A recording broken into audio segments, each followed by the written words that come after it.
आज तो मैं भी हेलीकॉप्टर छोड़कर आपके रोडवेज की सिंपल बस में बैठ के आया हूं और वो इसलिए ताकि आम जनता कैसे अपना जीवन जीती है वो हमें भी उनके बीच में बैठ के पता लगना चाहिए। एक एक सवारी से बात की, घर परिवार की जानी, तो बड़ा एक सुखद अनुभव उसका मेरे को आज मिला है। तो भाई और बहनों, अब भाषण मैं नहीं दूंगा, बातचीत मैं करूंगा। इस कार्यक्रम का नाम संवाद है। संवाद में एक तरफ से भाषण नहीं दिया जाता, प्रश्नोत्तर चलते हैं, हाँ ना चलती है। और आपसे कई बार मेरा मिलना हुआ है, 6 वर्ष मेरे को आपके बीच में हो गए हैं और अनेक बार हम आपस में कार्यक्रमों में मिलते रहे। आप जानते कि मैं बच्चे ही पढ़ाता रहा हूं, तो मैं किसान हो चाहे आप हो, स्वभाव बना हुआ है कि जो हमारे संवाद में आए और वो बिना कुछ पाए चला जाए तो फिर गुरुजी किसी काम का नहीं। अध्यापक वही सफल है जो अपने एक एक छात्र में अपने विषय को अच्छी तरह पहुंचाने की शक्ति रखता हो, सामर्थ्य रखता हो। तो अब मैं जो चर्चा करूंगा कई विषय से हटके भी होंगी विषय को समझाने के लिए, लेकिन आज गंभीरता से आपने बैठना है। नंबर 1,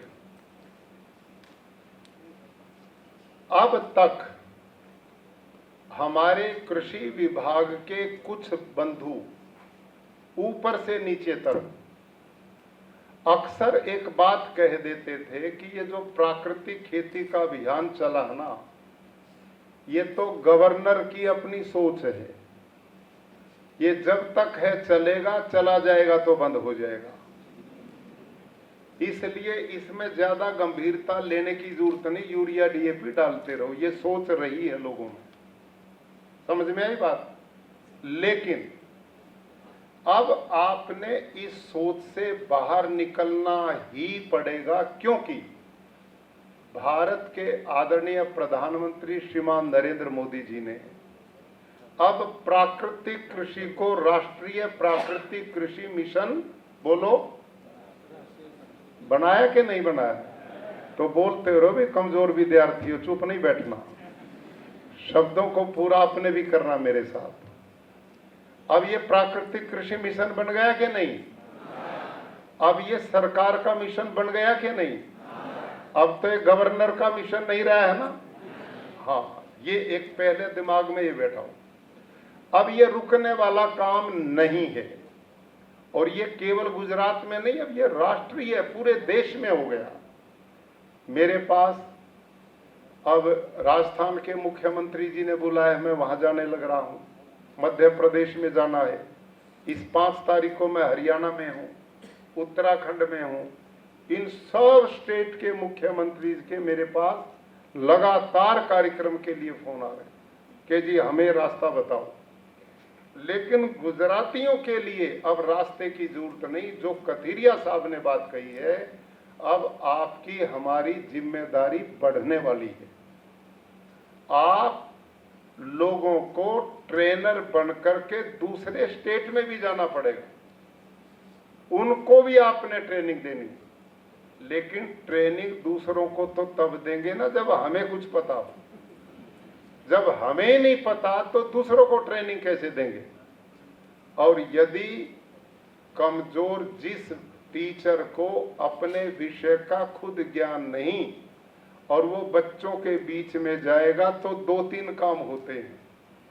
एक तो बच्चे उसका मजाक उड़ाते हैं कि अच्छा गुरुजी मिला, इसको आता ही कुछ नहीं जो हमें पढ़ाने आया। अपमानित होना पड़ता है। और सबसे बड़ा पाप जो है वो क्या है? आत्मग्लानि, जो उसको भगवान भी माफ नहीं करेगा। एक टीचर ने अपनी जिंदगी का व्यवसाय जब बना लिया और उसने ये सोच के कि मैं इस विभाग में काम करूंगा और वो उस विभाग में ईमानदारी से कार्य करने में पूरा समर्थ नहीं है, कमजोर है, तो या तो उसे वो विभाग छोड़ देना चाहिए और या उसकी समझ बना करके योग्य बनना चाहिए। हाँ या ना? यही है ना भाई तरीका। तो अब हम जितने भाई बंधु यहां बैठे, मैं आपको परम सौभाग्यशाली मानता हूं। ये शब्द ध्यान से सुनना, आप सब परम सौभाग्यशाली, सौभाग्यशाली नहीं हो, परम सौभाग्यशाली।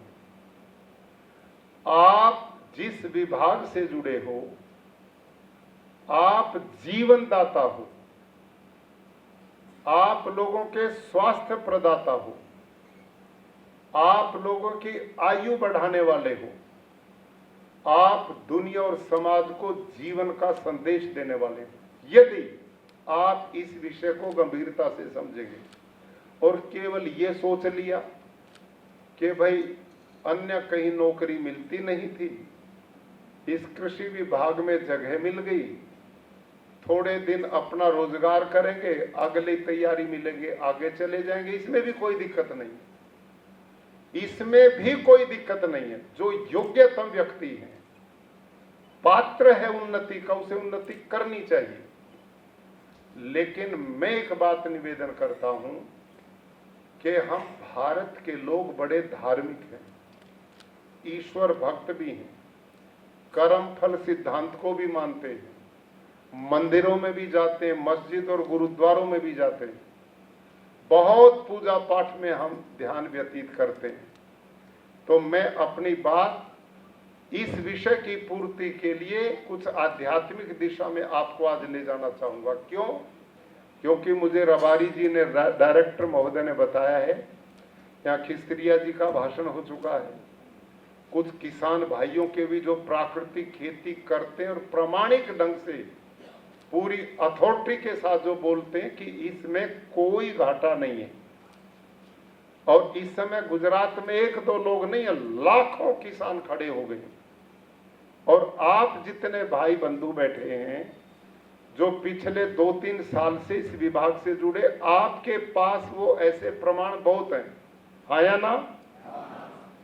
और किथिरिया जी ने इस यूनिवर्सिटी में, दांतेवाड़ा एग्रीकल्चर यूनिवर्सिटी में, पिछले दिनों हम हर महीना राजभवन में प्रांतीय स्तर की एक मीटिंग करते हैं, जिसमें हमारी सभी एग्रीकल्चर यूनिवर्सिटीज के वाइस चांसलर महोदय और जो कृषि प्राकृतिक खेती के विभाग को देखते हैं अधिकारी मेरे सामने बैठे हैं, ये सब उस मीटिंग में आते हैं और पूरा कृषि विभाग आता है।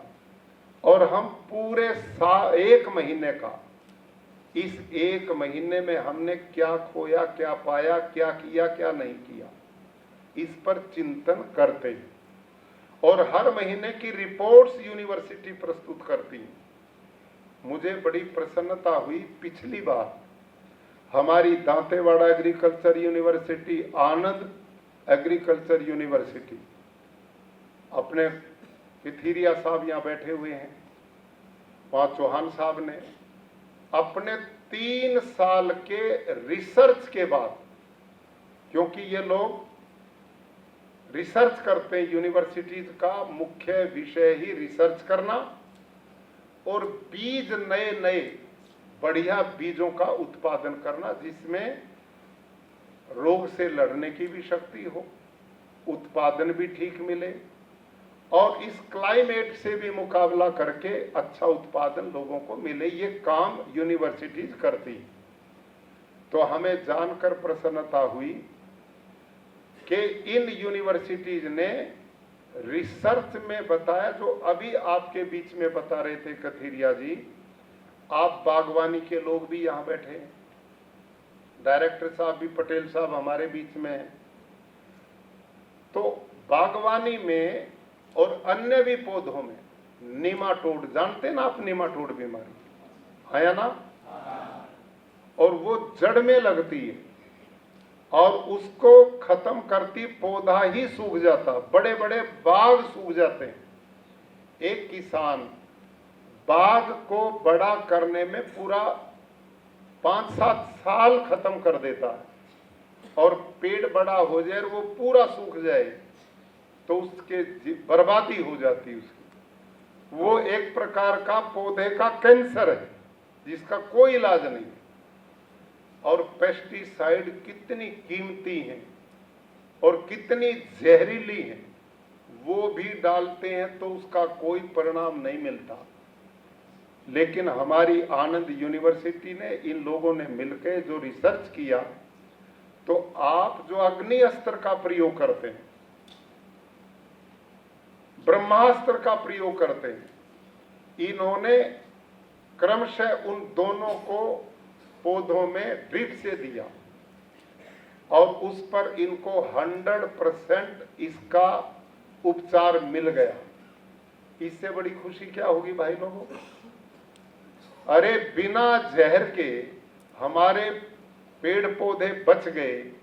और ये रिसर्च इन्होंने की है। एक तो ये रिसर्च की, दूसरी एक मिलीबग बीमारी आती है पेड़ पे, वो मैंने अपना खेत, हमारा किसी ने, आप में से कुछों ने देखा हमारा खेत? जिन्होंने देखा वो हाथ खड़ा करेंगे। वाह, अच्छी बड़ी संख्या में। वहां हमारे अमरूद के बाग में मिलीबग आई बीमारी, और हमने क्या किया, 50% पानी और 50% देसी गाय का गोमूत्र, और कुछ नहीं, उसका स्प्रे कर दिया ऊपर से नीचे तक, पेड़ को नहला दिया। अगले दिन वो मिट्टी बन गया, अगले ही दिन खत्म, जड़ से खत्म, एक ही स्प्रे में। ये जहर जो हम डलवाते हैं, क्या जरूरत बची इसकी? तीसरा, आजकल गुजरात से ही मैं लेके गया, हमारे यहां तो होता नहीं था, ये ड्रैगन फ्रूट जिसको बोलते हैं, कमलम, समझते हो ना? अब तेज गर्मी आती तो इसमें फंगस आता है, और तेज शीत ठंड आती है उत्तर भारत में, तो 4-5 डिग्री तक टेम्परेचर जनवरी दिसंबर में जाता, उसमें भी इसमें फंगस आती है। अब इतना बुरा हाल हमारे उन पेड़ों का हुआ कि उनको थोड़ा हाथ लगाए, वहीं से फटके उसमें लेसदार पानी सा निकले, पीला पीला, और वो खत्म होने लगे। अब इसका क्या करें? हम ये निर्णय पे ले चले गए कि ये हमारे इलाके की फसल नहीं है। हम ये सोच गए अब ये यहाँ नहीं होगी। लेकिन हमारे जो कृषि वैज्ञानिक हैं, डॉक्टर हरिओम जी, वहाँ पर जो पूरे देश के साइंटिस्ट को भी ट्रेनिंग देते हैं प्राकृतिक खेती की, हमने उनसे कहा डॉक्टर साहब इसका क्या करें? अब उनकी भी लिए नई फसल थी। उन्होंने कहा कि भाई मेरे पास परमानेंट तो कोई सॉल्यूशन है नहीं, लेकिन तुम एक काम करो, प्रयोग करके देखो कि जो डेयरी वॉश है, जहाँ गाय बंधती है, हम रोज धोते हैं, गाय नहलाते हैं, और वो पानी इकट्ठा, तुम उसका स्प्रे करके देखो इसके ऊपर, आश्चर्य करेंगे आप। हमने आज स्प्रे किया, अगले ही दिन पेड़ों की रूह बदल गई। 2-3 स्प्रे किए, बिल्कुल बीमारी समूल नष्ट।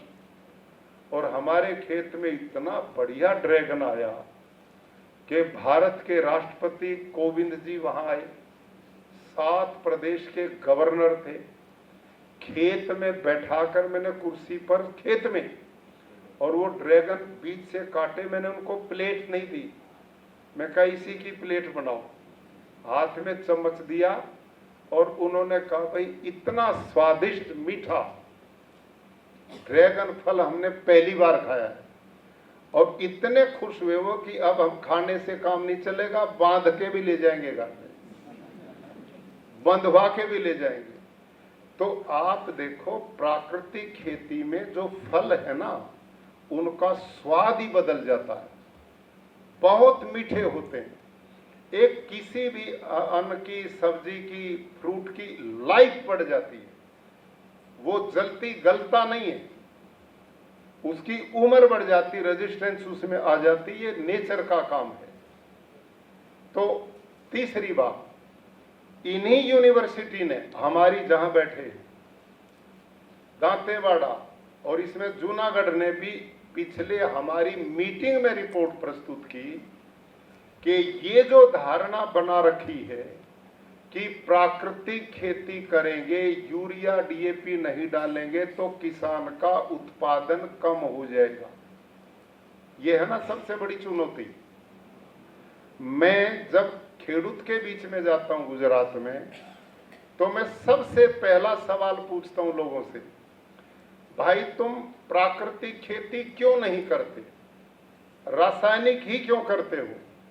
तो उनका यही होता है कि जी रासायनिक खेती करते हैं तो पैदावार ज्यादा होती है और प्राकृतिक करते हैं तो पैदावार कम हो जाती है, घट जाती है। ये सवाल है सबके दिमाग में। लेकिन हमारी इन यूनिवर्सिटीज ने 3 साल की रिसर्च के बाद रिपोर्ट इसी महीने की मीटिंग में दी कि प्राकृतिक खेती में रासायनिक खेती के मुकाबले उत्पादन कम नहीं होता, कोई उत्पादन कम नहीं होता। यही ना साहब बैठे आपके सामने बैठे वीसी साहब, ये इनकी रिसर्च है। और ये बात मैं पिछले 5-6 साल से आपके बीच में कह रहा हूं, 5-6 वर्ष से। क्यों? मैं 7-8 साल से अपने खेत में करता हूं, और यहां जो खेडूत बैठे वो हाथ खड़ा करो जो प्राकृतिक खेती करते हैं। ये देखो मेरे भाई कोने पे बैठे, आप ईमानदारी से बताओ, आप पहले रासायनिक खेती करते थे? अब प्राकृतिक खेती करते हो, तो क्या पहले वाली और अब में आपका उत्पादन कम हो गया? कम हुआ माता जी? नहीं हुआ। और जिन जिन का बढ़ा है वो हाथ खड़ा करो। ये देखो आप, वो देखो सामने, ये वो लोग हैं कि प्राकृतिक खेती से घटने का नहीं, बढ़ा है। और मैं भी इस बात का प्रमाण हूं कि मेरे खेतों में जितना रासायनिक से मैं पैदावार लेता था, अब मेरा उत्पादन हर साल बढ़ता है। यह हर साल क्यों बढ़ता है? क्योंकि मैं मिट्टी की टेस्टिंग कराता हूं, तो मेरा ऑर्गेनिक कार्बन हर साल बढ़ता है और इन सब का भी बढ़ता है। गारंटी है। रासायनिक खेती में ऑर्गेनिक कार्बन बढ़ने की तो गारंटी है, ना घटने की। फिर सुनो ध्यान से, रासायनिक खेती में यूरिया, डीएपी, पेस्टिसाइड, इंसेक्टिसाइड से 100% गारंटी के साथ ऑर्गेनिक कार्बन घटेगा, और हमारी खेती में गारंटी के साथ ऑर्गेनिक कार्बन बढ़ेगा। समझ में आ गई बात? अब जिसमें ऑर्गेनिक कार्बन बढ़ेगा उत्पादन उसमें बढ़ेगा कि नहीं बढ़ेगा? और जो ऑर्गेनिक कार्बन घटेगा तो उत्पादन घटेगा कि नहीं घटेगा? इसी का कारण मेरे आदरणीय बंधुओं, मेरी बहनों, ध्यान से सुनो इस बात को, कि इस समय भारत में हर वर्ष भारत सरकार को यूरिया, डीएपी प्रति वर्ष से हर साल बढ़ाना पड़ रहा है। उसकी खपत बढ़ती जा रही है। क्यों बढ़ रही है? क्यों बढ़ रही? इसलिए कि धरती में अन्न, फल, फूल, साग पैदा करने की ताकत खत्म हो गई, बंजर हो गई। जबरदस्ती उसमें यूरिया, डीएपी डाल डाल करके कृत्रिम बनावटी ढंग से जबरदस्ती धरती के साथ में की जा रही है, और इसलिए ज्यादा डालते हैं लोग। एक युग था जब डॉक्टर स्वामीनाथन, जिन्होंने हरित क्रांति का जनक माना जाता है, उनको आप पढ़ो। जब उन्होंने हरित क्रांति शुरू की थी तो उन्होंने 1 हेक्टेयर में 13 केजी नाइट्रोजन का प्रयोग करने का प्रावधान किया था। कितना बोलो? 13 किलो। और कितने में? 1 हेक्टेयर में ना 2.5 एकड़ में 13 किलो। और आज स्थिति क्या है जी? 1 एकड़ में 13 बैग एक साल में हमारे हरियाणा पंजाब में डालते हैं। 1 एकड़ में 13 बैग। गलती तो नहीं ना ये? आप सोचो थोड़ा सा, आप बहुत प्रबुद्ध लोग हैं, जिम्मेदार लोग हैं, हाई क्वालिफाइड लोग आप में बहुत हैं, पढ़े लिखे लोग हैं। ये देश हम सब का है, यहाँ के नागरिक हम सब के परिवार का हिस्सा है। अन्न पैदा करने का, फल फ्रूट साग भाजी पैदा करवाने के जिम्मेदार हम लोग बैठे हैं। यूनिवर्सिटी, कृषि विभाग और उससे जुड़े हुए हम लोग। अब भाइयों, हमने बहुत गंभीरता से सोचना चाहिए कि हम जिस दिशा में जा रहे हैं वो ठीक है या गलत है। जो आदमी समझदार होता है वो अपने घर में कोई भी काम करता तो घर के लोग इकट्ठे होते हैं, जो काम करना चाहते हैं उसके बारे सोचते हैं, इसमें हानि है या लाभ है, ये ठीक रहेगा या गलत रहेगा, इसका कुछ फायदा मिलेगा या नुकसान होगा, आया ना? सोचते हैं ना यही बात।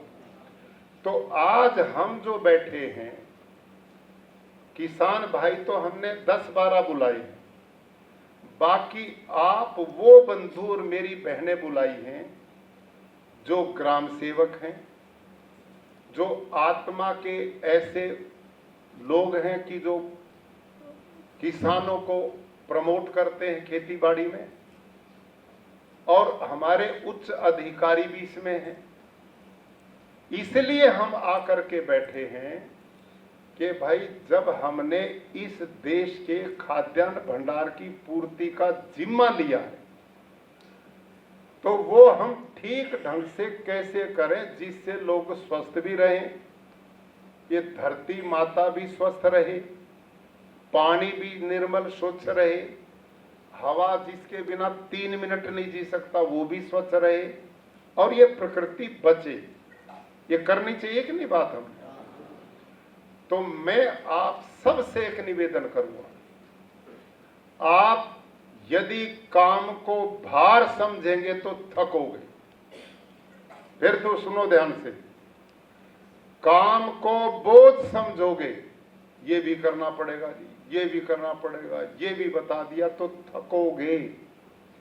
और यदि आपने उसको ईश्वरीय कार्य मान लिया कि मैं जो कर रहा हूं काम, ये आदमी कोई देखे ना देखे मेरे को जरूरत नहीं है, मैं जो भारत के किसान को, गुजरात के किसान को जहर वाली खेती छुड़वा के प्राकृतिक खेती से जोड़ता हूं, इस खेती करने से मेरी धरती मां जिस पर मैंने जन्म लिया है, जिसका अन्न पानी खाया है, जिसकी हवा से मैं जिंदा हूं, जिसके होने से मेरा जीवन है और जिसके न होने से मेरा अस्तित्व खत्म है, ये नैतिक भाव मेरे आपके अंदर होने चाहिए। नैतिक भाव, ये है धर्म। धारणा धर्म इत्याहु,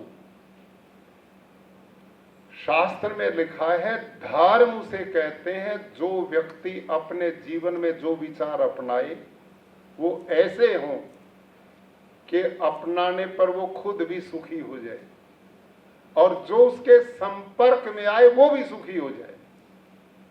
और फिर इसकी अगली व्याख्या की, धर्म किसे कहते हैं? वहां लिखा है स्वस्य च प्रियात्मन परेशान न समाचर्य। ये धर्म की व्याख्या है।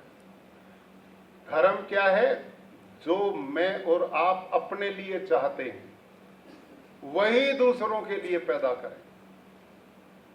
अर्थात जितने हम बैठे हैं सब यही चाहते हैं ना कि सब लोग हमारे साथ सत्य का व्यवहार करें। क्यों भाई लोगों, यही चाहते हो ना? मैं तो यही चाहता हूं, आप नहीं चाहते? चाहते हैं? आप ये चाहते हैं कि नहीं कोई व्यक्ति मेरी वस्तु की चोरी ना करे? यही चाहते हैं ना?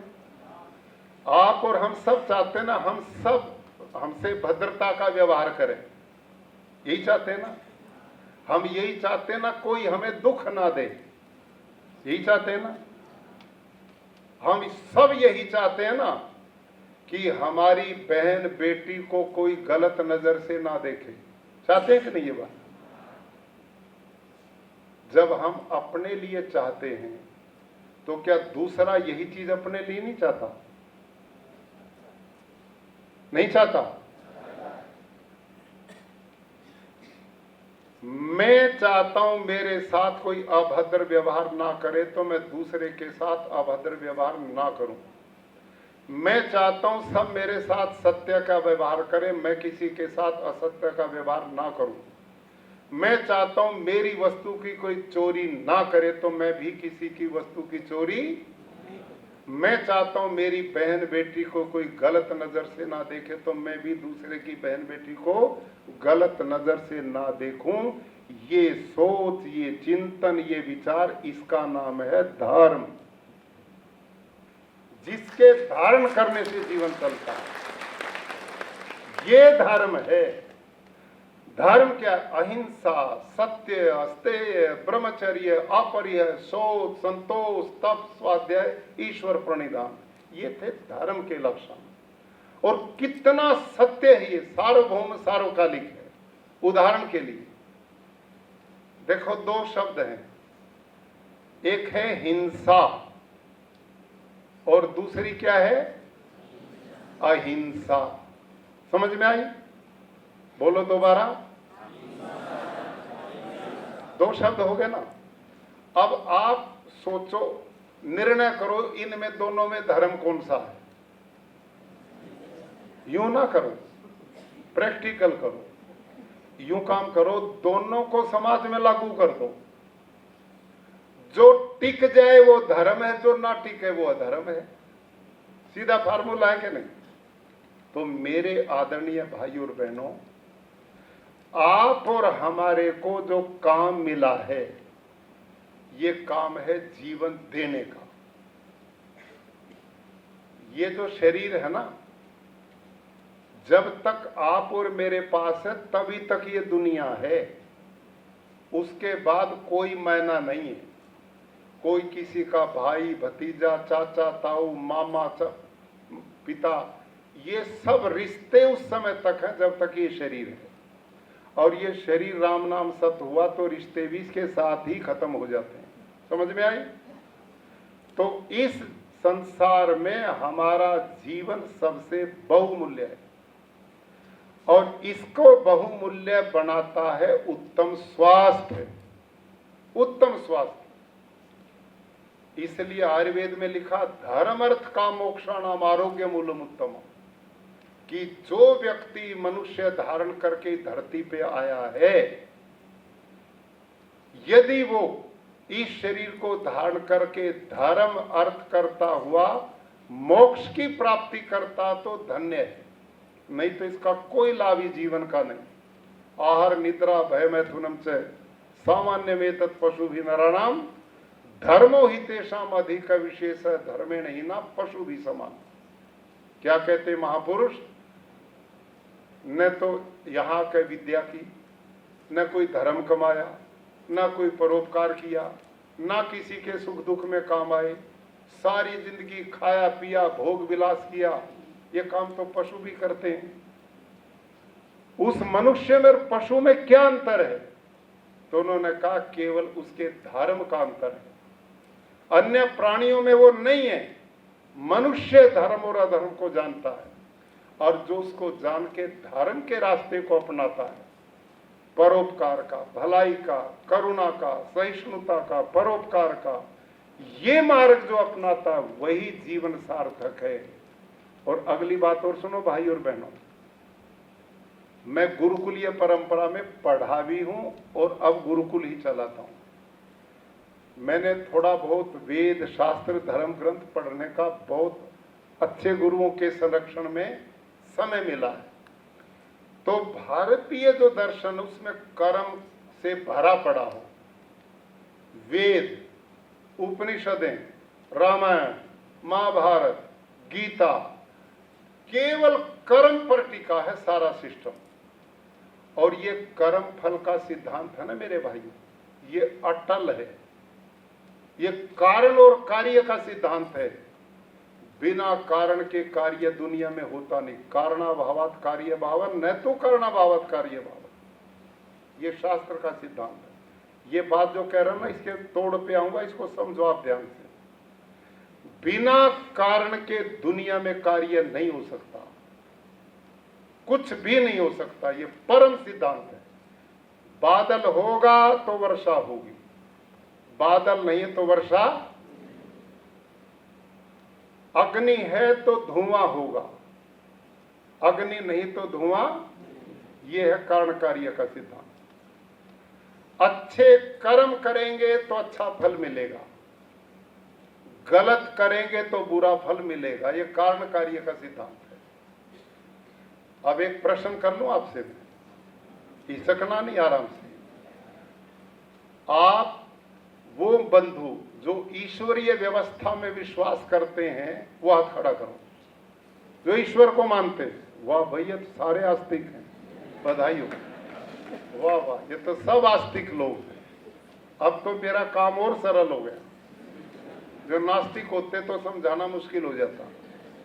ये तो सारे आस्तिक ईश्वर को मानते हो ना। अब ईश्वर का स्वरूप जानने कैसा है?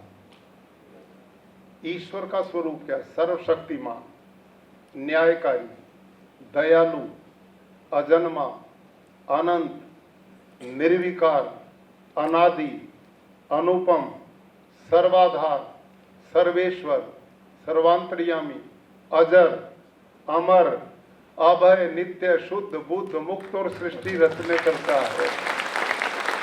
ये सारे ईश्वर के गुण हैं, ये ईश्वर के गुण हैं। ये हम लोगों ने उसको भी अपनी काबू में कर लिया, कतई काबू कर लिया। तेरा इलाज हम करेंगे, पक्का करते हैं। अपने आप बना लिए महल और उसमें बना के रख दिया, जब चाहे ताला लगा दो, जब चाहे खोल लो, अंदर बैठे रहना, बाहर नहीं झांकना, क्योंकि मैं चोरी करूंगा, तेरे को थोड़ा ही देखने दूंगा। क्यों साहब? भगवान तो अंदर है, ताले के कुछ भी करो बाहर, क्या दिक्कत है? यही तो प्रबंध किया ना हमने। ये सोच, इसके लिए उपनिषदों के ऋषियों ने लिखा, प्लवा हेते अदृढ़ा यजरूपारो लोगों, ये संसार सागर को पार उतरने की कमजोर नौकाएं हैं जो रास्ता तुमने अपनाया है। भगवान ऐसा नहीं है कि जो तुम्हारे तालों में बंद होगा, तुम्हारे मंदिर, मस्जिद, गुरुद्वारों में बंद हो जाएगा, चर्चों में बंद होगा। परमात्मा सर्वव्यापक है, कण कण के अंदर विद्यमान है। वेद दुनिया के सबसे आदि ग्रंथ जो ईश्वरीय ज्ञान है, और उसमें क्या लिखा है? ईशावास्यमिदं सर्वम यत्किंच जगत्याम जगत तेन त्यक्तेन भुंजिथा मां ग्रधः कस्य स्विधना। इसका अर्थ क्या है? कि वो लोगों जो ईश्वर है ना, परमात्मा, वो इस संसार के कण कण के अंदर विद्यमान है। कोई जगह ऐसी नहीं जहां पर परमात्मा नहीं है। और वो परमात्मा कैसा है? वो मेरे आपके एक एक कर्म को जानता है। सैनो बंधुर जनिता स विदाता धामानि वेद भुवनानि विश्वा। वो हमारे कर्मों को जन्मों तक को जानता है, एक भी चीज उससे वंचित नहीं है। ध्यान करो, इस दीवार के पार कौन क्या करता हमें पता है क्या? पता नहीं है। क्यों? हम एक देशी हैं। और परमात्मा सर्वदेशी है, सर्वव्यापक है। सर्वव्यापक उसे कहते हैं जो कण कण के अंदर व्यापक हो, विद्यमान हो।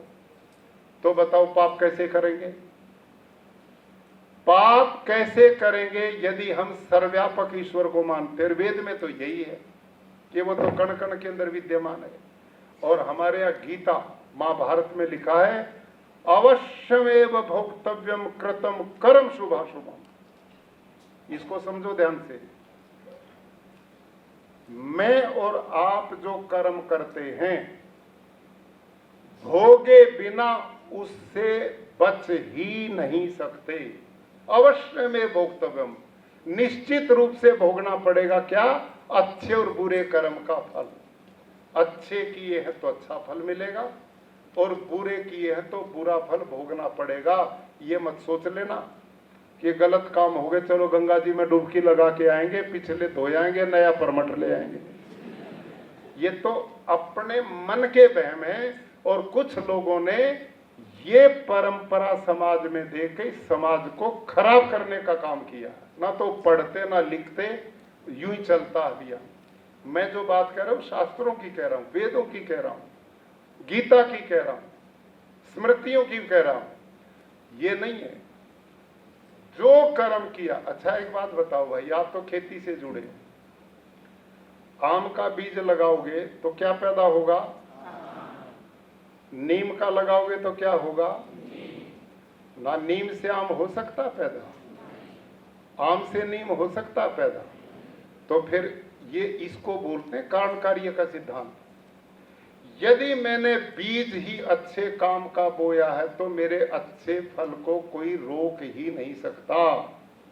और यदि मैंने बीज ही पाप का बोया तो पाप के कर्म से छुड़वा ही नहीं सकता। ये परम सत्य है। कोई ये कहना है काम कर लो, ये हवन कर लो, पूजा कर लो, खत्म हो जाएगा। यही तो कहा ऋषियों ने, प्लवा हेते अदृढ़ा यज्ञ रूपा। ये कमजोर नौकाएं हैं सहारा लेकर संसार पार उतरने की, इससे बच नहीं सकता।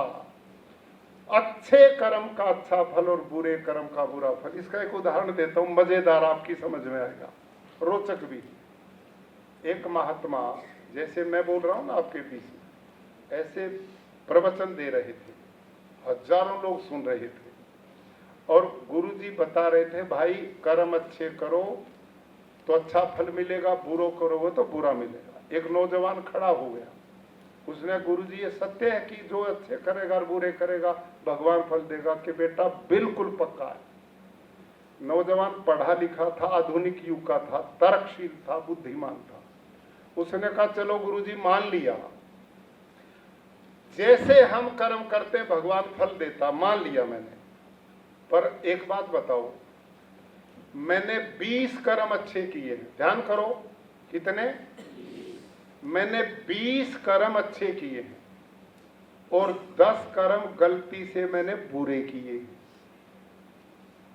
तो भगवान को ये चाहिए कि मेरे 20 अच्छे कर्मों में से 10 बुरे कर्म घटा लेगा, 10 तो फिर भी ठीक बची गए।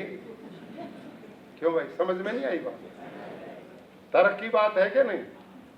है ना तर्क की बात, कि चलो कर्म का फल देता होगा भगवान, दे ले, लेकिन 20 मैंने अच्छे कर्म किए हैं तो मेरे 20 में से 10 बुरे घटा देगा, 10 तो बची गए, ठीक ठाक, पूरमपट हो गया ना, बराबर मामला, बराबर। तो गुरुजी ने उसका उत्तर दिया, ये भी ध्यान से सुनो। गुरुजी ने कहा बेटे मान लीजिए मेरे सामने 20 हाथी खड़े। कितने हाथी? इन 20 हाथी में से 10 घोड़े घटा दे तो कितने हाथी बाकी बचे? क्यों साहब? कहा जी हाथी में से तो घोड़े घट ही नहीं सकते। कि जब हाथी में से घोड़े नहीं घट सकते तो 20 अच्छे कर्मों में से 10 बुरे कर्म नहीं घट सकते।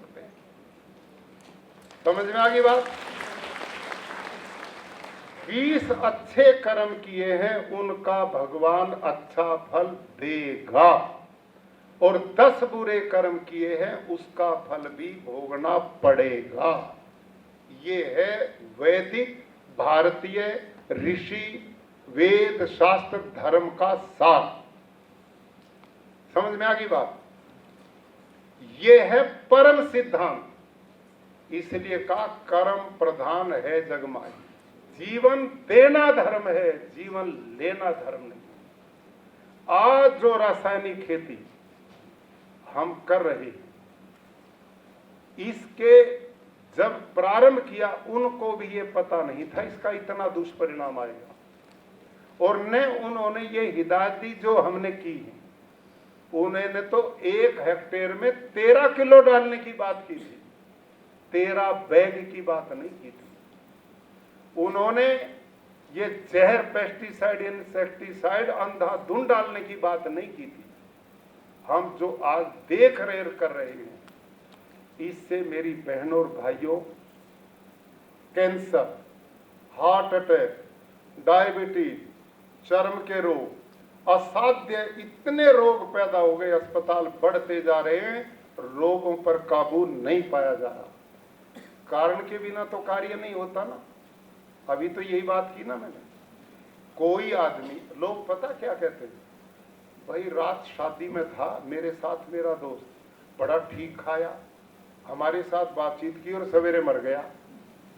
होती कि नहीं घटना ही? तो एकदम नाम की कोई चीज है दुनिया में? एकदम नाम की नहीं है। अंदर पल रहा था मामला, अंदर हार्ट, कैंसर, डायबिटीज है, इतना एक्सट्रीम पे चला गया कि वो कोलैप्स हो जाता, मर जाता। ये साग, सब्जी, फल, अनाज, दालें, सब में जहर। अभी पिछले दिनों एक ममता शर्मा है, डॉक्टर ममता शर्मा, साइंटिस्ट, उन्होंने एक रिसर्च प्रस्तुत की हनुमानगढ़ राजस्थान में। वो रिसर्च हमारे पास है। उसने ऐसे 30 बच्चे लिए, मनुष्य के जो नवजात बच्चे थे, और उन नवजात बच्चों के ब्लड सैंपल लिए। 30 के ब्लड में जहर पाया, पेस्टिसाइड पाए सब। फिर उस मां का लिया, मां के दूध में भी यूरिया, पेस्टिसाइड। वो मां जिस गाय भैंस का दूध लेती वो टेस्ट किया, उसमें भी पेस्टिसाइड। जो अन्न खाती उसमें भी जहर। ये आज हाल बन चुका है और हम जुटे पड़े, इसी पे रिसर्च चल रही। यही लोगों को प्रेरित करते हैं, डालो यूरिया, डालो ये, उत्पादन बढ़ाओ। और आदमी उत्पादन तो बढ़ाओ, ये खिला के ये अस्पतालों में कितना बर्बादी हो रही। आप सबसे मैं पूछता हूं, भगवान ना करे किसी के घर में कैंसर हो जाए तो उस घर की शांति रहती भाई लोगों? बोलो भाई। धनुष घर में बचता हो, शांति रहती हो, पूरा परिवार तबाह हो जाता एक कैंसर रोगी से। और आपसे ही मैं पूछता हूं, आज से 40-50 साल पहले कोई कैंसर नाम की चीज को नहीं जानता था। इस दुनिया को बने हजारों लाखों साल हो गए, इस कैंसर को कोई नहीं जानता था, हार्ट अटैक को नहीं जानता था, डायबिटीज को कोई नहीं जानता था, हाइपरटेंशन को कोई नहीं जानता था, और असाध्य रोग ऐसे ऐसे जिनका नाम भी नहीं जानते, ये कहां से आ गए? और इसी काल में आए जब से हमने काम शुरू किया। इससे बड़ा प्रमाण क्या होगा? पंजाब से, भटिंडा से डेली एक ट्रेन चलती है बीकानेर के लिए, उसका नाम है कैंसर ट्रेन। जानते हो कि नहीं? कैंसर। और उस इलाके में एक विजिट करके आओ, कोई घर नहीं बचा जिसमें कैंसर नहीं। आप सबसे मैं पूछता हूं, आप में कोई ऐसा आदमी बैठा हो मेरे सहित, आपके संपर्क में किसी न किसी के यहाँ कैंसर ना हो? कोई है ऐसा आदमी? है ना सबकी समझ में? कोई ऐसा आदमी है आपके समझ में, आपकी रिश्तेदारी संबंध में, जिसको डायबिटीज ना हो? बताओ भाई। कोई हार्ट अटैक से ना मरा हो? सोचो। आज हम अपने परिचय में से निकाल नहीं पा रहे, ये हालत बन चुकी है। कहां जा रहे हैं? कितनी बर्बादी की हो। और सुनो, मैंने ये जो कर्म फल का सिद्धांत है ना, इसलिए दिया। जहर डालो, डलवाओ, लोगों को मारो और मंदिर में जाओ और घंटी खड़काओ। सुनेगा भगवान? सुनेगा क्या? वो न्यू पूछेगा, मैंने जिसको जीवन दिया था तो उसको मार के आया है, तू पापी है, तेरे लिए मेरे यहां कोई जगह नहीं है, ये कहेगा भगवान। ठीक है कि नहीं? मैंने तेरे को जीवन लेने के लिए नहीं भेजा था, जीवन देने के लिए भेजा था। भगवान कहेगा, मैंने जो सृष्टि बनाई है ना, ये सबके सुख के लिए बनाई। इतने सुंदर सुरम्य पहाड़ बनाए, बढ़िया शुद्ध झीलें दी, सुंदर समुद्र दिए, शुद्ध हवा दी, शुद्ध पानी दिया, ये धरती इतनी पवित्र दी, तूने सारी को जहर बना दिया। और तू भक्ति करके मेरे पास आता है, कोई सुनने वाला नहीं, नरक में जाने का रास्ता है, घोर नरक में सब कुछ तबाह कर दिया, कुछ भी तो नहीं छोड़ा। सोचा था कि बोतलों में पानी पीना पड़ेगा, सोचा था, कहीं भी पी लेते थे, कुछ भी नहीं होता था। आज पानी नहीं पी सकते, हवा ले नहीं सकते, मास्क हुए, कोरोना फिर आ लिया दोबारा। दुनिया भर की बीमारियां, ये सब क्लाइमेट चेंज जो हो रहा है, ये ग्लोबल वार्मिंग का रूप। आप सब जितने समझदार खेती से जुड़े मेरे भाई बैठे हैं, 6 साल तो मेरे को आपके बीच में हो गए गुजरात में। सितंबर में वर्षा समाप्त होती थी, जुलाई में आके दोबारा होती थी, बीच में कोई बारिश नहीं होता था कि नहीं? अब क्या है, हर तीसरे चौथे दिन धड़ाम, हर 5वें दिन धड़ाम, कहीं बादल फट रहे, कहीं तूफान। और अभी तो तैयार रहो, जो सूचनाएं आ रही वो कितनी खतरनाक है। ये सब कुछ क्यों है? ये ग्लोबल वार्मिंग में आपकी रासायनिक खेती का बहुत बड़ा योगदान है। और एक ये जैविक खेती ना, जैविक, ये भी बकवास है, कुछ नहीं उसमें भी। वो जो जैविक खेती है, ये किसान इसलिए नहीं हमारी प्राकृतिक को खेते, वो इसको भी जैविक समझे बैठे हैं। ये आपकी भी पता नहीं सबकी, आप तो समझ रहे होगे ना जैविक खेती प्राकृतिक में अंतर, सब जानते हैं? जो जानते हैं कृपया हाथ खड़ा करेंगे। नहीं, बहुत नहीं जानते भाई, अभी रुक जाओ, मैं बताता हूं। ये दूसरे हॉल वाले भी ध्यान करें मेरे भाई, उनसे भी मेरा निवेदन, इसको भी समझाना बहुत जरूरी है। जो किसान प्राकृतिक खेती से डरता है, वो इसलिए डरता है कि उन्होंने जैविक खेती करके देख ली है, और वो प्राकृतिक खेती को भी जैविक ही माने बैठा है। वो हर उस खेती को जैविक मानता जिसमें यूरिया डीएपी ना डाला जाए, इसलिए वो करने से ही डरता है। मैंने 3 साल 5 एकड़ खेत में जैविक खेती की, और उसमें क्या करते हैं, एक पक्का पिट बनाते हैं, उसमें गोबर की खाद डालते हैं, उसमें जो अलसिया केचुआ प्रयोग होता है ना, वो भारत का नहीं, वो विदेश से लाया जाता है। और वो केचुआ अलसिया तो टेम्परेचर बढ़ता तो भी मर जाता, घटता तो भी मर जाता, वो हमारे क्लाइमेट में नहीं चलता। और वो अलसिया मिट्टी नहीं खाता, केवल गोबर खाता है, और शरीर से हैवी मेटल छोड़ता है। वो पौधे वनस्पति में जाकर शरीर में आते हैं, और क्या करता, वो उसको महीने 2 महीने में खाएगा, फिर छलनी से छानते हैं हम उसको, कि वो अलसिया ऊपर रह जाता, खाद नीचे, फिर निकालो। इसमें इतनी मेहनत लगती है, एक तो ये है, इसमें काम करना पड़ता। दूसरा, जैविक खेती में क्या है, इसका जब मैंने प्राकृतिक ये रासायनिक खेती छोड़ी, तो मेरे को एग्रीकल्चर डिपार्टमेंट ने विकल्प यही दिया था जैविक खेती का, कि जी जैविक खेती से जहर मुक्त खेती होगी। तो मैंने किया है, खुद ट्रेनिंग ली, अपने खेत के कर्मचारियों को दिलाई। जब 3 साल मैंने किया, पहले साल कुछ नहीं मिला, कीट पतंग खा गई। दूसरे साल 85% मिला, तीसरे साल 80% मिला। मैंने वो डॉक्टर हरिओम थे कृषि वैज्ञानिक, उनसे कहा, डॉक्टर साहब जो विद्या आपने दी है, मेरे को 3 साल हो गए करते हुए, मेरे पास तो 200 एकड़ जमीन है। जिस बेचारे किसान के पास है ही 3-4 एकड़, वो इसको करेगा तो भूखा नहीं मरेगा। 3 साल कौन एक्सपेरिमेंट करेगा?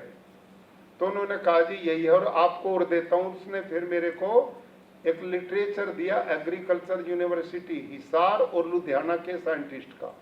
उन्होंने उसमें लिखा था जैविक खेती कैसे इससे पैदावार बढ़ाए, क्या हो, ऐसा कुछ था। मैंने वो पढ़ा। आपकी जानकारी के लिए आपको ये जानकारी होनी चाहिए, क्योंकि आप ट्रेनिंग देने वाले, इसको ध्यान से सुनना बात को। उसमें भारत के कृषि वैज्ञानिकों ने लिखा कि भारत के लोगों का पेट भरने में 2 फसलें सबसे बड़ा योगदान करती हैं, एक गेहूं और एक चावल। कौन सी? गेहूं और चावल। और इन दोनों फसलों की यदि प्रति एकड़ भरपूर पैदावार लेनी, उत्पादन लेना है, तो 1 एकड़ में 60 किलो नाइट्रोजन डालना पड़ेगा। कितना? 60 किलो नाइट्रोजन डालना पड़ेगा। अब यदि रासायनिक खेती करते हो तो बाजार में जाओ, यूरिया डीएपी डालो, 1-1.5 महीने के अंतर से खेत में 60 किलो पूरा कर दो तो उत्पादन भी पूरा और नाइट्रोजन भी पूरा हो गया। ठीक। लेकिन जैविक खेती में 60 किलो नाइट्रोजन पूरा कैसे करोगे, उसका समझिए ध्यान से। जैविक खेती, 1 टन गोबर की खाद में 2 किलो नाइट्रोजन है। बोलो जी, कितने में? 1 टन गोबर की खाद में 2 किलो नाइट्रोजन है। और हमने कितना चाहिए? 60 किलो। इसका मतलब 300 क्विंटल गोबर की खाद 1 एकड़ में पड़ेगी तो 60 किलो नाइट्रोजन पूरा होगा। नाइट्रोजन पूरा होगा तो उत्पादन पूरा होगा, नहीं होगा तो उत्पादन पूरा। ठीक आई समझ में? अब मेरे से बोलना आपने। 300 क्विंटल गोबर की खाद यदि डालनी पड़ भी जाए, पहले तो मैं आपसे पूछता हूं, इतना पशुधन भारत में है जो प्रति एकड़ 300 क्विंटल दे सके? नहीं। कोई किसान हमारे प्राकृतिक वाला हिम्मत कर भी ले डालने की, तो कितने पशु चाहिए 300 क्विंटल गोबर के लिए?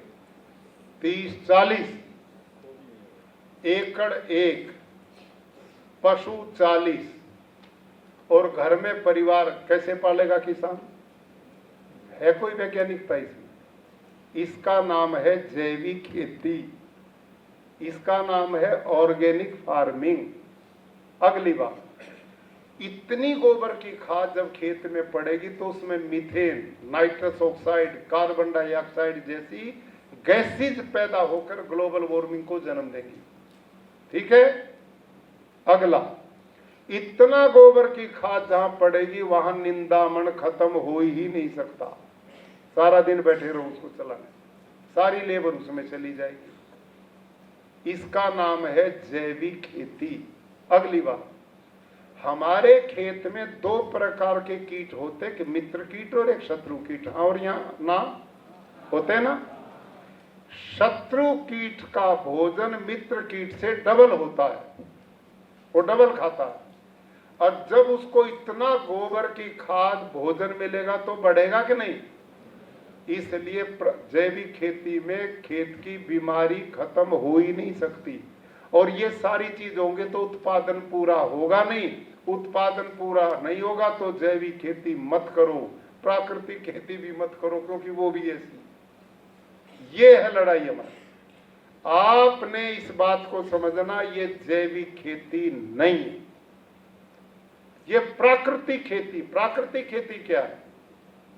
ये शुद्ध जीवाणुओं की खेती है, ये अड़सिया की खेती है, केचुए की खेती, मित्र कीट की खेती है, सूक्ष्म जीवाणु की खेती हमारी। ये जैविक खेती नहीं है। और ये उदाहरण के रूप में मैं सब जगह बोलता हूं। आप जंगल में गए होंगे, क्यों भाई लोगों?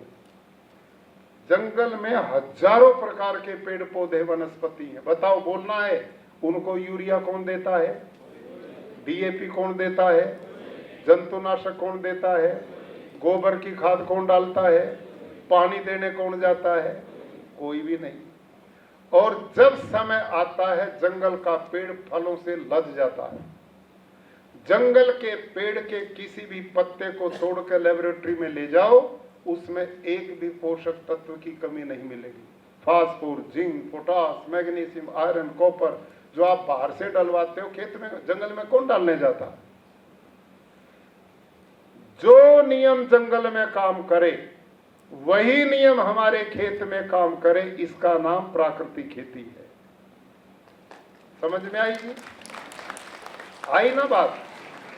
अब हम प्राकृतिक खेती में क्या करते हैं, बस थोड़ा सा, इसलिए क्योंकि हमने यूरिया डीएपी डालकर धरती को बंजर बना दिया, सब सूक्ष्म जीवाणु मार दिए, सब अड़सिया केचुआ मार दिया, सब मित्र कीट खत्म कर दिए, धरती में कुछ छोड़ा नहीं। अब दोबारा वही सूक्ष्म जीवाणु बढ़ाने के लिए हम जीवामृत का प्रयोग करते हैं, घनजीवामृत का प्रयोग करते हैं, बीजामृत का प्रयोग करते हैं, आच्छादन का प्रयोग करते हैं, बहुफसल का प्रयोग करते हैं। ये मूल सिद्धांत है। और इस काम में देसी गाय वरदान है, क्योंकि इसके 1 ग्राम गोबर में 300 से 500 करोड़ तक सूक्ष्म जीवाणु। और जब हम जीवामृत में गुड़ बेसन मिलाते हैं तो उस घोल में वो सूक्ष्म जीवाणु हर 20 मिनट में डबल होते हैं। 20 मिनट में डबल, वो असंख्य बनते हैं। और जब पानी से हम खेत में देते हैं तो धरती मिट्टी के जीवाणु मिलकर मेलवन बनता है, कल्चर बनता है, उससे वो जीवाणु बढ़ते हैं। ये सूक्ष्म जीवाणु ही है जो आकाश के नाइट्रोजन को लेते हैं और भोजन बना के पका के पौधे की जड़ को देते हैं। अड़सिया इसमें दुनिया भर का पैदा होता है। मेरा वो वीडियो देखा होगा आपने अड़सिए वाला, लाखों लाखों, मेरे एक एक खेत में 10-15 लाख अड़सिया काम करता है।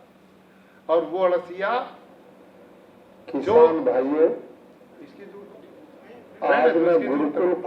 रहने दो, इसकी जरूरत नहीं, इन्होंने तो देखा होगा। तो ये जो अड़सिया है, सूक्ष्म जीवाणु है, ये इनका भोजन ही ये कार्बन जो इनका और अवशेष जो धरती में हम डालते हैं, इनका भोजन है। ये मीथेन जैसी गैसेज को, नाइट्रस ऑक्साइड जैसी गैसेज को आकाश में नहीं जाने देते, ये उनको वहीं खा के भोजन बनाते अपने शरीर का। और वो भोजन इनका ऑर्गेनिक कार्बन का भंडार है। ये मरते हैं तो जमीन को मिलता, नए बच्चे पैदा करना, खुद मर जाना, नए पैदा करना, खुद मर जाना, ये प्रक्रिया चलती है। एक अड़सिया अपनी जिंदगी में 40 से 50 हजार बच्चों को जन्म देता है। और सूक्ष्म जीवाणुओं की तो गिनती नहीं हो सकती। प्राकृतिक खेती शुद्ध सूक्ष्म जीवाणुओं की खेती है। इसमें जीवन देना है, लेना नहीं है। इसमें बढ़ाना है, मारना नहीं है। रासायनिक खेती हिंसक खेती, प्राकृतिक खेती अहिंसक खेती है। आज आपने यूरिया डीएपी खिला खिला कर लोगों को हिंसक बना दिया, दुनिया भर के प्राणी मार दिए। इसी का परिणाम है पार्किंग में कार खड़ी करते हैं, वहीं पर गोलियां चल जाती, सड़क पे गाड़ी छोड़ देते, मारने काटने को तैयार। भाई भाई के मुकदमे, देवरानी जेठानी का महाभारत, पति पत्नी का युद्ध है, माँ बेटे का युद्ध है, इसमें देशों का युद्ध है, एक दूसरे के हत्यारे। ये इस खान पान के कारण है। और ये मैं नहीं कहता, गीता में भगवान कृष्ण कहते हैं आहार शुद्ध सत्व शुद्धि, जैसा अन्न वैसा मन। अब इतने बैठे हो आप आराम से, ठीक ठाक बैठे हो ना? आहार का मतलब समझना, अभी बताऊंगा। इनमें से एक को दारू पिला दो और 15 मिनट पे उसका रूप देखना क्या होगा। क्यों भाई साहब, क्या दिक्कत है? वही आदमी चुपचाप 1 घंटे से बैठा था, 15 मिनट में क्या बता गई। आहार ऐसा बढ़िया गया कि वो वहां जाता तो अकल बाहर आ जाती है। दोनों में से एक चीज रहती है अंदर, नहीं आई समझ में? आप कहते ना आहार का क्या फर्क पड़ता है, ये फर्क पड़ता। अभी देखो झटका है कि नहीं? ये है आहार का फर्क। हमने पाप का, हम मंदिरों में जय हो भगवान की सारा दिन पूजा करते हैं, बड़ी अच्छी बात करनी चाहिए। लेकिन भाई लोगों, जब जीवन में ही नहीं होगा तो इन पूजा का लाभ क्या है? यन मनसा मनुते तद वाचा वदति, यद वाचा वदति तत्कर्मणा करोति। धर्म ये कहता जो मन में वो वाणी में हो, और जो वाणी में वही कर्म में हो तो भगवान सुनता है। अंदर कुछ, वाणी में कुछ, कर्म में कुछ, तो फिर तो यही आंदोलन होंगे जो चल रहे, लड़ाई झगड़े मार काट खून खराबा। आप सबसे मेरा निवेदन है, कर्म के फल से बच नहीं सकते, और जो कर्म बढ़िया करेंगे वो हमारी अगले जन्म और इस जन्म की पूंजी है। आप और मेरे को जो काम किया वो महान काम है, लोगों को जीवन देना। अन्न से ही मन बनता है, अन्न से ही जीवन चलता है। और शुद्ध आहार मिलेगा तो लोगों का स्वास्थ्य मिलेगा, जीवन मिलेगा। यदि आपने प्राकृतिक खेती को ईमानदारी से लोगों को सिखाया और अपने जीवन में आपने 10 लोगों को कैंसर से बचा दिया, तो भगवान के द्वार पर आपकी पहले ही सम्मान मिलने वाला है। और हमने कैंसर से मार दिया तो उसका क्या फल मिलेगा आप ही देख लो। ये पुण्य का सबसे बड़ा काम करने का मौका हमको मिला है, इससे बड़ा कुछ नहीं। सबसे बड़ा पुण्य है भाइयों और बहनों। अच्छे कर्म हमारी पूंजी हैं, दुष्कर्म हमारी तबाही का रास्ता है। और ये नियम भारत में नहीं, सारी दुनिया में बराबर चलता है। पाकिस्तान ने जो कुकर्म किया उसका फल भोग रहा कि नहीं, और भोगेगा। पानी भी बंद कर दिया मोदी जी, सड़ेगा बिल्कुल। तो आपसे मेरा निवेदन है, भाई उल्टे कर्म करेंगे तो यूं ही विनाश होगा, अच्छे कर्म करेगा तो सुख मिलेगा। आप सब मेरी बहनों और भाइयों, आप में ग्राम सेवक हैं, हमारी कृषि सखी बहनें हैं, हमारे ऐसे किसान हैं जिन्होंने मास्टर ट्रेनर बनकर के ट्रेनिंग का निर्णय लिया है, हमारे अधिकारी हैं। अब आप एक टीम बन जाओ, एक ऐसे योद्धा बन जाओ मानव जीवन को बचाने के, इस प्रकृति को बचाने के, इस पर्यावरण को बचाने की, कि आप इसको ईश्वर पूजा इससे बड़ी दुनिया में हो ही नहीं सकती। ईश्वर पूजा क्या है? अंत में शास्त्र जो कहता ईश्वर पूजा क्या है? ईश्वर की व्यवस्था में सहयोग करना ही ईश्वर की पूजा है। आप घर में हैं, पिता और पुत्र हैं, पिता की पूजा क्या है? ये थोड़ा आरती उतारो उसकी, ये पूजा नहीं है। पिता ने जो आदेश दिया उसका पालन करो, पिता ने जो सन्मार्ग दिया उसकी बात मान के चलो, पिता की आज्ञा का पालन करो, यही तो पिता की पूजा है ना भाई। तो यही तो भगवान है सर्वव्यापक, जिसने दुनिया बनाई। ये सब उसकी बनाई हुई है। हम आए, हमारे से तो पहले थी और जाएंगे, यहीं छोड़ के जाएंगे। अच्छा, हमारी रात की होती तो साथ लेके आते कि नहीं, और हमारी रात की होती तो साथ लेके जाते, लेकिन दोनों करते हैं, ना साथ लेके आए ना साथ लेके जाते। क्यों? ये हमारी नहीं, ये भगवान की है। उसने उपयोग के लिए दिया और हमें अभिनय दिया है। भाई देखो, आदमी काम करने में स्वतंत्र है और फल भोगने में परतंत्र है। ये सिद्धांत है। काम करने में सब स्वतंत्र हैं, हम जितने हैं। भगवान रोकता तो है, लेकिन जो समझदार है ना उनकी समझ में आता, भगवान रोकता है। बताऊं कैसे रोकता है? सुनो, जिस कार्य के करने में, ध्यान करो, किसी भी कार्य के करने में भय, लज्जा, शंका पैदा हो, वो काम करने का नहीं है। जिस कार्य के करने में उत्साह मिले, प्रसन्नता मिले, भय मुक्त हो, आनंद आए, वो काम करने का है। जब भी आदमी कोई कर्म करेगा, बुरा करेगा, तो ये 3 चीजें पैदा होंगी, भय, लज्जा, शंका। ये क्या है? ये भगवान का आत्मा को संदेश आता है। यदि आदमी विवेकशील है तो एकदम वहीं पर ब्रेक लगाएगा, नहीं, ये करने का नहीं करेगा तो सारे पाप कर्म से बच गया। और यूं सोचे, इस भगवान की अभी मान लूंगा मैं, कोई नहीं, मैं करूंगा, तो वो रोकता नहीं। करो, लेकिन फिर फल से नहीं बच सकते, वो उसके हाथ में। कर्मण्येवाधिकारस्ते मां फलेषु कदाचन, मां कर्म फल हेतुर्भूमाते संगोस्त भी कर्म। कर्म करने का अधिकार तो भगवान ने सबको दिया है, स्वतंत्र दिया है, लेकिन फल उसके हाथ में नहीं है। पूरा साल गुरुजी बच्चों को पढ़ाता है, लेकिन जब परीक्षा भवन में बैठता है ना, 3 घंटे फ्री मिलते बच्चे को, उसमें बच्चा स्वतंत्र है, गुरुजी बीच में घूमता है और देखता भी है, सवाल गलत निकाल रहा, लेकिन ये नहीं कहता ये ठीक कर ले। जो कहता कोई गुरुजी परीक्षा में बोलता है गलत हो गया, आंख निकाल देता है। बच्चा समझ गया गड़बड़ है तो ठीक कर लेगा, और सोचेगा 1 साल हो गया आंख देखते, अब भी देखूंगा तो क्या फायदा, तो सवाल गलत करेगा। लेकिन गलत करेगा तो क्या गुरुजी उसके अंक ठीक दे देगा? ठीक किया तो ठीक अंक गुरु देगा, और गलत का गलत अंक देगा। आया ना? जब एक सामान्य टीचर भी सही सवाल का सही अंक देता और गलत सवाल का गलत अंक देता है, तो भगवान इतना बावला है क्या कि वो हमारे कर्मों को बदल देगा? नहीं बदलता।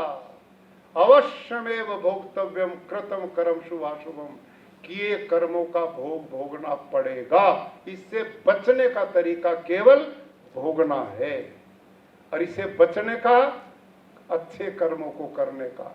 और ये प्राकृतिक खेती ना मेरे भाइयों, इसको मजाक मत लेना आप। मैंने धर्मशास्त्र पढ़े। ईश्वर किन को मिलते हैं? यस्तु सर्वाणि भूतानि। सुनो, उसमें लिखा है वेद में, वहां प्रसंग है। बोर तो नहीं हो गए तब? बोर नहीं हुए? वहां एक प्रसंग लिखा है, और वहां एक भगवान और भक्त का संवाद चलता है। भक्त पूछता भगवान से, भगवान तू कहाँ मिलेगा, यूं बता दे। मंदिर में, मस्जिद में, गुरुद्वारे में, चर्च में, मैदान में, जंगल में, तू मिलेगा कहाँ? मैं तेरे को पाना चाहता हूं, तू बता दे कहाँ मिलेगा। तो वहां उत्तर वेद का मंत्र क्या बोलता है? यस्तु सर्वाणि भूतानि आत्मेवानुपश्यति यत् सर्वभूतेषु च आत्मानं ततो न विचिकित्सति। कहता हूं मेरे बेटे, तो मैं कहां मिलूंगा? बहुत सरल है मेरा मिलना। कि कैसे? मैं उन लोगों को मिलता हूं जो अपनी ही उन्नति में प्रसन्न नहीं रहते, अपितु सबकी उन्नति में प्रसन्न रहते। एक, जो लोग अपनी आत्मा को दूसरे की आत्मा में देखते हैं और दूसरे की आत्मा को अपनी आत्मा में देखते हैं, जो इतने दयालु हैं, परोपकारी हैं, धर्मात्मा हैं, जितेंद्रिय हैं, परोपकारी हैं, पुण्य कर्म करते हैं, ऐसे लोगों को मैं बहुत प्यार करता हूं। वो भाव जो इस मानव जीवन को लेकर प्राप्त करते हैं, उनको मंदिर, मस्जिद, गुरुद्वारे की जरूरत नहीं। उनके लिए मैं उनके अंदर विद्यमान हूं। हरत प्रतिष्ठम जद अजीरम जविष्ठम तन में मना शिव संकल्प मस्तु। अर्थात मैं हृदय प्रदेश में हूं। भगवान कहाँ रहते? हमारे हृदय प्रदेश में। वो सर्वव्यापक है, सब जगह है, लेकिन वो दुष्टों के दूर हैं और भले लोगों के नजदीक है, अपने विचार। तो ये जो प्राकृतिक खेती है ना, इससे भगवान ने ये पर्यावरण बचा है, वो बचेगा, ये हवा बचेगी, जल बचेगा, धरती बचेगी, गौ माता बचेगी, लोगों का स्वास्थ्य बचेगा, जीवन देने वाले बनोगे। इससे बड़ी ईश्वर पूजा कौन सी है? इससे बड़ा पुण्य कर्म कौन सा है? इसलिए आप बहन और भाइयों, एक सूत्री प्रोग्राम बना दो, इस प्राकृतिक खेती के मंत्र को पढ़ो, और इससे आप प्राकृतिक खेती की ओर लोगों को बढ़ाओ। सारे नहीं, उतना ही शुरू कर दो जितना घर के लिए जरूरत है, लेकिन आयाम पूरे कराओ। एक जीवामृत डाल दिया, कुछ नहीं डाला, कैसे होगा काम? पांचों चीज बराबर उसमें आयाम आने चाहिए। उत्पादन कम हो ही नहीं सकता, और ये धरती बचेगी, नहीं तो सब प्राणी मार दिए। अभी मैं ये घेड़ मेला होता ना, जहाँ रुक्मणी कृष्ण जी का विवाह का आयोजन है, उसमें गया माधवपुर में। और वहां पर वहां के जो पोरबंदर के एमएलए हैं मोडवाड़िया जी, वो मेरे को मिले। उन्होंने मेरे को बताया कि जी हमारे इस पोरबंदर के इलाके में झीलें हैं, और यहाँ विदेशों के प्रवासी पक्षी भारी संख्या में आते हैं, और यहाँ पर वो रहते हैं, उनको मच्छी वगैरह मिल जाती है, और बाकी वो आस पड़ोस में किसानों के खेत में भी कुछ चुग लेते हैं। तो उन्होंने मेरे को बताया, अभी 2 महीना पहले की बात है, उन्होंने कहा जी यहाँ खेतों में वो पक्षी गिरते हैं, तड़पते हैं 1-2 दिन और मर जाते हैं। तो ये चिंता का विषय हुआ। पाया क्या कि जो किसान मूंगफली बोते हैं और कुछ कण भी बच जाते खेत में, वो उसको खाने आते। तो वहां पर कोई जीव दया का एक बड़ा सेंटर किसी भले आदमी ने बनाया। उसके पास वो लोग गए और उन्होंने कहा जी यहाँ बहुत पक्षी खेतों में 2-2 दिन तड़पते हैं और फिर मर जाते हैं। तो वो आए, उन्होंने ऐसे पक्षी जो मिले तो उनको ले गए, उनका ब्लड चेक किया तो पाया वो जो मूंगफली में जहर डालते हो ना, आप डलवाते हो, वो जहर पक्षियों में जाकर वो भी मर गए बेचारे, ये पेस्टिसाइड से मर गए। अब आप देखो हम थोड़ा बड़े हैं, धीरे धीरे स्लो पॉइजन जा रहा है, वो इतना छोटा वो सहन नहीं कर पाया। वो पक्षी कह रहे ये मरने का कारण उसका पाया। एक ईमानदारी से, ये नहीं देखना ये रबारी जी देख रहे हैं या संकेत भाई देख रहे हैं या कृषि विभाग या अपने कुलपति जी देख रहे हैं, डीएम साहब देख रहे हैं, ये नहीं, अपनी आत्मा को जगाओ। आपका आत्मा, हर आदमी का आत्मा अच्छे बुरे को जानता है, कोई दूसरा न जाने। ये हम लोगों को धोखा दे सकते हैं, लेकिन कोई भी कर्म में और आप करते हैं, हमारे आत्मा को पता ठीक है या गलत है, आया ना? उसको दबा के काम करना ही आत्महत्या होती है। इसी का नाम आत्महनन है, इसी को आत्महनन बोलते हैं। लेकिन जो आदमी उत्साह से ईश्वर को मानते, धर्म पूर्वक काम करता, तो उसे ही ईश्वर की प्राप्ति का रास्ता मानते हैं।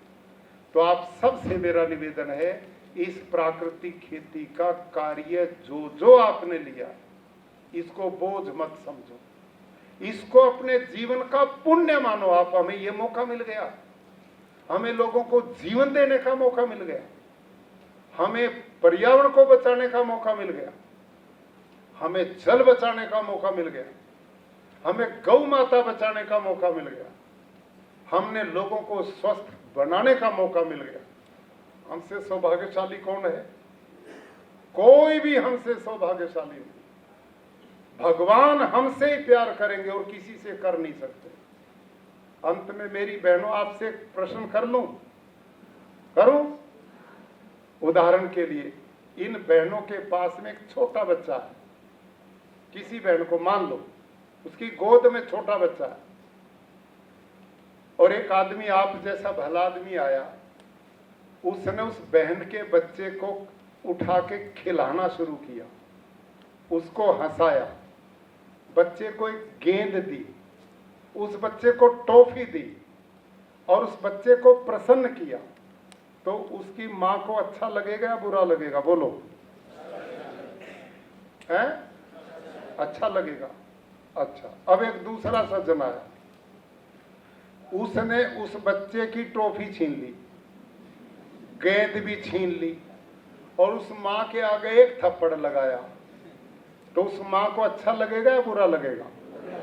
बुरा लगेगा ना। कतई समझ में आ गई? अब भगवान के बारे में पता क्या है? त्वम हीन पिता वसो त्वम माता शत क्रतो बभूवित। वो लोगों, वो भगवान पता कैसा है? इन माताओं की तो वो माँ है और इन पिताओं का वो पिता है। वो हम सब के नाम, स्थान और जन्मों को जानता है, वो इतना परिपूर्ण है। जब एक माँ ने जिस बच्चे को जन्म दिया, कोई उस माँ के बच्चे को दुखी करता तो माँ दुखी होती है, और सुखी करता तो माँ सुखी होती है। इस धरती पर जितने प्राणी हैं, ये सब किसने पैदा किए हैं? परमात्मा ने। उसकी संतान है कि नहीं? तो परमात्मा द्वारा पैदा की उसकी संतानों को जो सुख देगा, तो भगवान सुखी होंगे कि नहीं? और जो इनको दुख देगा, भगवान दुखी होंगे कि नहीं? इस मां की तरह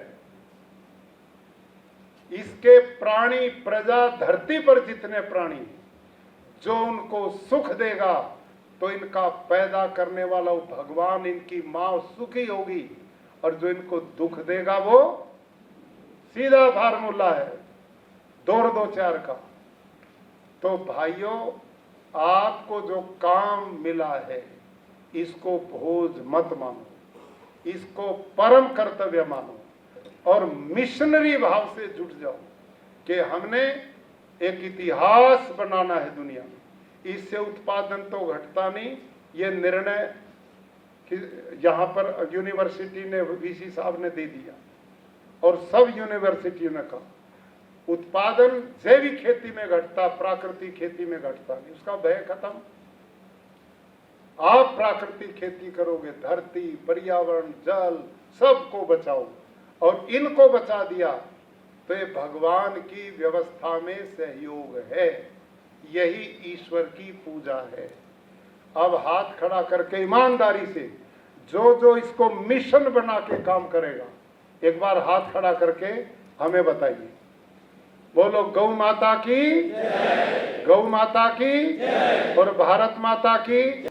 लेकिन मैंने इसलिए कहा कि आप इसको ईश्वरीय कार्य मानोगे तो होगा, ये सबके कल्याण का है। तो आप सबका बहुत धन्यवाद। डीएम साहब ने बड़ा समय दिया, मैडम ने दिया, और सुनो, डीएम साहब और मैडम भी हमारा बहुत सहयोग करते हैं। हमारी पिछले दिनों मुख्यमंत्री जी के साथ, इनके साथ बात हुई, ये आपकी जो फसल पैदा होंगी उसकी मार्केटिंग के लिए बाजार व्यवस्था आप लोग करते हैं, और उसके साथ गांव में जाते हैं, आप लोगों की मीटिंग लेते हैं, और हर महीना खेती बाड़ी की जानकारी विभाग से लेते हैं। इनका भी बहुत बड़ा सहयोग पूरे गुजरात में हमें सब डीएम डीडीओ का मिल रहा है, इनका धन्यवाद। और हमारी यूनिवर्सिटीज ने जो काम शुरू किया है बीजों पर और रिसर्च पर, ये बधाई के पात्र हैं। मैं कथिरिया साहब और इनकी टीम जो है उन सबको बहुत बहुत बधाई देता हूँ। धन्यवाद।